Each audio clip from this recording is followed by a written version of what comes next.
এক অসহায় সাহাবী রাতের অন্ধকারে দাফন হয়ে গেলেন, কিন্তু নবীজি সাল্লাল্লাহু আলাইহি সাল্লামকে জানানো হলো না।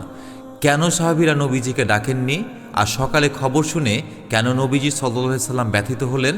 জেনে নিব আমরা সহিহ বুখারী গ্রন্থের 1247 নম্বর হাদিস থেকে। ইবনু আব্বাস রাদিয়াল্লাহু আনহু হতে বর্ণিত, তিনি বলেন, এক ব্যক্তি মারা গেল, যার অসুস্থতার সময় আল্লাহর রাসূল সাল্লাল্লাহু আলাইহি সাল্লাম খোঁজ খবর রাখতেন। তার মৃত্যু হয় এবং রাতেই লোকেরা তাকে দাফন করেন। সকাল হলে তাঁরা এই বিষয়ে নবী করিম সাল্লাল্লাহু আলাইহি সাল্লামকে খবর দেন। তিনি বললেন, আমাকে খবর দিতে তোমাদের কিসে বাধা দিল? তারা বলল, তখন ছিল রাত এবং গাঢ় অন্ধকার, তাই আপনাকে কষ্ট দেয়া আমাদের পছন্দ হয়নি। তিনি অর্থাৎ রাসূল সাল্লাল্লাহু আলাইহি সাল্লাম ওই ব্যক্তির কবরের নিকটে গেলেন এবং তার জন্য সালাতে জানাজা আদায় করলেন। সাহাবীরা নবীজিকে কষ্ট দিতে চাননি, কিন্তু নবীজি সাল্লাল্লাহু আলাইহি সাল্লাম নিজেই কবরের পাশে গিয়ে জানাজা পড়লেন। এটি হলো উম্মতের প্রতি তার অকৃত্রিম ভালোবাসা।